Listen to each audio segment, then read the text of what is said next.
Peggy 18.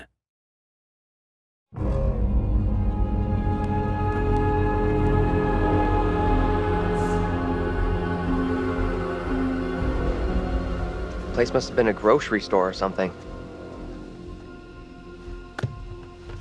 Is it safe? Think so.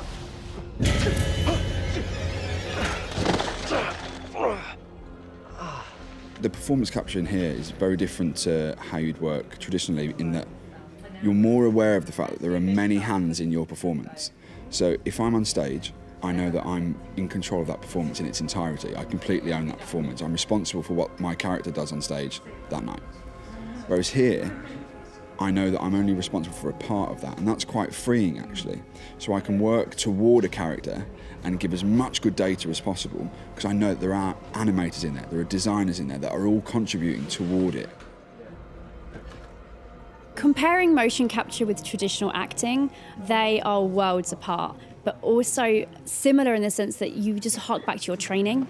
Everything that I learned actor training, I bring onto the volume. Even though I haven't got the set or the props to help me out, it's all within the imagination. And that's something that an actor needs to be able to just tap into as and when they can. Obviously with traditional acting, you've got more of a script, you've got a bit more of a hint as to where your character is going or who your character is. Whereas the freedom that you get with motion capture is you can layer that up yourself as well. You have access to the direction of the producer for a long period of time, so you're able to build your character into something that's really sustainable for the whole game. No! No! Let me go! I have to save her!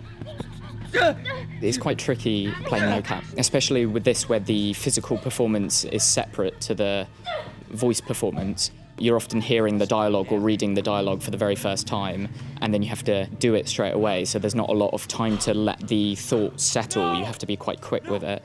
And then often the way the actor will perform the line may be different to how you would first interpret it, so you have to make sure that your physical response works with the vocal performance. As soon as you're working in horror, you need an exceptional level of imagination from an actor. So our actors need to be able to portray a real intensity. They need to be able to use breath and subtle elements of their performance to portray an intensity that we're at within that story. It's slightly different because you don't have the props and the set, and that can get you into that mode and that feeling. So if you do a horror movie, then you are apprehensive because you're not sure when that actor's going to pop out, and there's smoke screen, and the set helps you with the feeling of it, whereas this, you do have to completely go back to your imagination and imagine how scared you are that you don't know that monster's going to come out from the grate and grab you. My favourite scenes are, to be honest, the action scenes. It's kind of what I live for. I've trained in martial arts for many years, so this sort of thing is totally up my street. So when it's a bit more of a challenge, try to embrace it as much as possible. Favourite scene so far is being pushed out of a window, because you get to fall. You know, there's like a big 3-metre platform, and you get pushed off and fall on into a squishy mat, which makes me very happy. Anthony! Up here! What the fuck are you doing up there? The stuntmen are great because they make everything look effortless and make sure that you do it correctly. If we were doing it, we'd probably just go full hell for leather and hit someone around the head and pull out your shoulder, but they teach you how to pick everything up and the proper way to swing to make sure you do it correctly. Portraying the traumatic scenes is difficult because the scenes aren't always chronological, so you go into a scene of that level of emotional state and energy, and you have to click into gear straight away without necessarily the build-up. But usually you just have to respond to the other actors in the scene, and it tends to be that they give you enough that you can believe you're in this scenario and truthfully respond. And then on the other side of it, there's some scenes where it's just so tiring, where we don't stop running and we do about 10 takes of the same scene. So by the end of it, you're having to do it as if you're doing it for the first time, but really you're just knackered as a performer.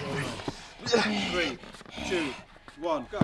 The thing I found most difficult is learning how helpful I can be for an animator, and kind of go, well, I've been given lots of freedom in terms of performance and what I do, but there are a set of rules that aren't present here that will really, really help out animators. And it's trying to keep those in mind while you're performing.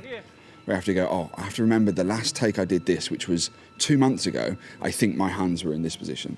Because you haven't necessarily got the references to go back and look at them.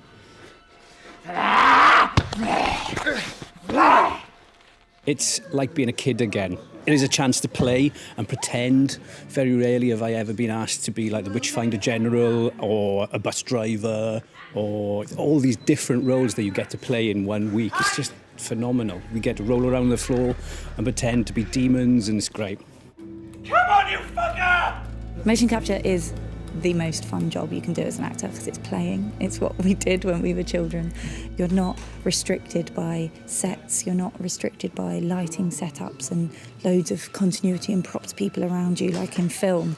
You are just able to play and use your imagination to put yourself in the correct environment. Yes, God, I keep saying it's loads of fun, but it is the most fun I've had with my clothes on for years. It's great.